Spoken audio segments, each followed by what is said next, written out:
Comment s'améliorer en dessin? Tout artiste amateur ou pro se pose cette question. Par où commencer? Suis-je assez bon? Comment font les autres? On va essayer dans cette vidéo de trouver 5 points clés pour s'améliorer. Nous avons tous du mal à mettre le doigt sur nos propres erreurs, surtout en matière d'art. Il y a des domaines dans le dessin qu'on a peur d'essayer. L'anatomie, la perspective, la couleur et j'en passe. On se dit que ce n'est pas nécessaire de les étudier, qu'on peut remettre ça à plus tard. C'est justement là où on fait erreur. Si je peux vous en parler aujourd'hui et mettre en évidence ces erreurs, c'est parce que je l'ai expérimenté par le passé et je l'expérimente encore aujourd'hui. On pourrait croire qu'il y a une multitude de connaissances à accumuler, et oui, c'est le cas. Mais avec ces 5 points clés, ça vous permettra, je l'espère, de lever ce brouillard et de vous donner une ligne directrice afin de vous aider dans votre quête pour devenir un meilleur artiste. Alors sans plus tarder, abordons ensemble les 5 clés pour s'améliorer en dessin.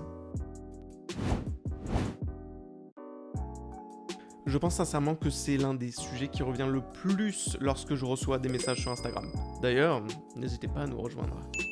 Quand je parle d'anatomie avec certains artistes, j'ai le sentiment qu'ils ont envie de fuir le sujet. Que ce soit dans l'art, de manière générale, ou plus précisément le manga, ce n'est pas quelque chose sur lequel on peut faire l'impasse. Il faut que vous étudiez impérativement le corps humain, ses mécaniques et ses proportions. Avant tout, c'est de comprendre son fonctionnement.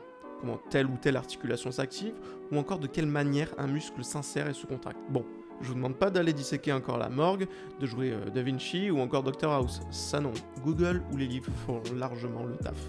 L'idée ici, c'est de parvenir à vous simplifier l'image que vous avez du corps. C'est loin d'être insurmontable, ça demande juste de la compréhension. C'est comme un mécanicien qui travaille sur une voiture.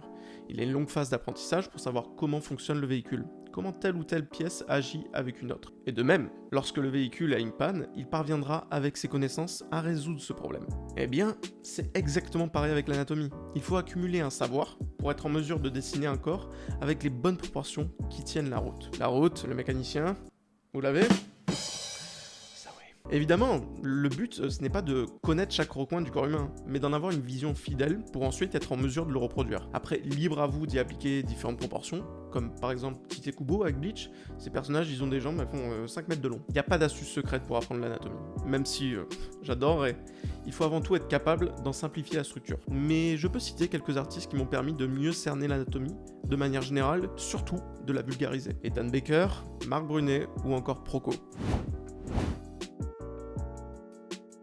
Partons de l'idée que vous avez de superbes bases en anatomie, mais que vos notions de perspective sont claquées au sol. Claquées au sol! Ça va faire tâche, hein. On a l'impression que vos personnages ne sont pas bien ancrés dans le décor, et qu'ils sont détachés de celui-ci. On ne peut pas faire l'impasse là-dessus si on veut avoir un visuel qui soit crédible. Selon l'angle de vue d'un paysage, il y a des points importants desquels partent des lignes de fuite. Ces lignes de fuite vont créer une grille sur laquelle repose votre décor et va donner un sentiment de justesse. Pour étudier la perspective, je prends des photos de référence ou bien je dessine en extérieur pour reproduire un bâtiment, une vue, en essayant d'en saisir les lignes de fuite. Essayez de prendre une photo d'une ville ou d'un paysage et tentez de distinguer la ligne d'horizon et les points de fuite qui composent le décor. C'est comme le corps humain, on analyse un visuel en le décortiquant. Et cela rejoint la troisième position que je voulais aborder, l'observation. Bon, je pense qu'à ce stade-là, vous captez. Observer et comprendre, c'est le mélange parfait pour s'améliorer. Utiliser des références, c'est ultra important. Comment voulez-vous comprendre l'anatomie, la perspective, les objets si vous n'avez pas de point de référence? C'est pour ça qu'il faut commencer à observer ce qui vous entoure. Être curieux, ce n'est pas quelque chose que je faisais avant. Et puis avec le temps, de manière naturelle, j'ai commencé à observer plus en détail certaines choses autour de moi. Comme par exemple la lumière qui se diffuse dans une pièce, les différentes couleurs de la peau, les textures, etc. J'en passe. Ou encore, tout simplement, utiliser une référence photo pour la reproduire. Tout ça dans le but de me créer une sorte de catalogue mental.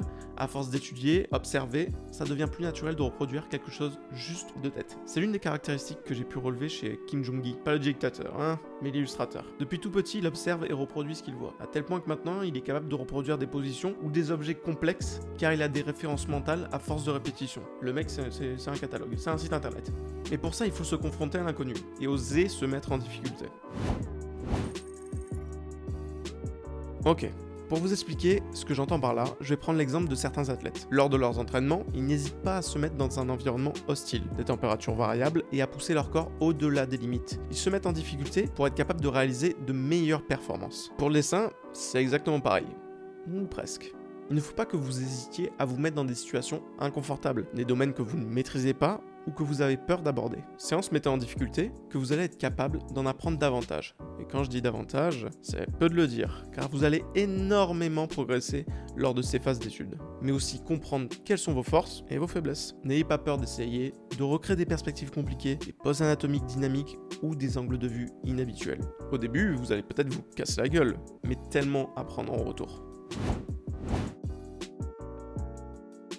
Alors ça, je sais, on est tous pareils là-dessus. On réalise un visuel, 1 heure après, on se dit que c'est de la merde. Ou bien on se compare aux autres. C'est une bonne chose de regarder ce que les autres font, mais ça doit avant tout servir d'énergie pour alimenter votre motivation. Et non l'inverse, en vous démoralisant ou en vous disant que vous n'atteindrez jamais le niveau de tel ou tel artiste. Ça prend du temps, de la discipline, mais c'est à la portée de chacun d'entre vous. On n'a pas tous la même vitesse d'apprentissage. J'ai vu des personnes lors de mes études qui débutaient avec des bases en perspective très faibles. Leur maison c'était limite un triangle isocèle à 8 côtés, un bordel. Et pourtant au bout de quelques mois, ils avaient dépassé le niveau de certaines personnes qui partaient avec de meilleures bases qu'eux. Soyez donc capable de vous accorder le temps qu'il faut, la discipline nécessaire et de ne pas se flageoler en contemplant le travail d'autres artistes. Parce que vous ignorez leur parcours et peut-être à quel point ils ont cravaché pour en arriver à ce niveau artistique. Pour conclure, il y aura toujours des choses à apprendre pour se perfectionner. Cela fait partie du processus d'apprentissage pour devenir un meilleur artiste. Et au final, qu'est-ce qu'un bon artiste selon moi? C'est une personne qui est en mesure d'observer, d'analyser et de comprendre ce qu'il a en face de lui. Encore une fois, cette vidéo n'est pas un tuto à proprement parler, mais plutôt une réflexion, une ligne directrice vers le chemin de la progression. Peut-être que je ferai des tutos plus poussés, mais à l'heure actuelle, je préfère vous donner les cartes et de vous laisser libre d'apprendre. On est tous différents, certains sont visuels, d'autres dans la reproduction ou encore le par cœur. Alors soyez patients, soyez indulgents avec vous-même, ayez du recul sur vos dessins, acceptez les critiques, acceptez de vous critiquer, mais toujours dans la bienveillance pour devenir un meilleur artiste. Voilà, cette vidéo est à présent terminée. J'espère que j'ai pas trop philosophé ou été trop ennuyant. On se retrouvera dans quelques temps pour voir ma progression et vos améliorations. Moi en tout cas, je vous dis à la prochaine et portez-vous bien. Poutou poutou.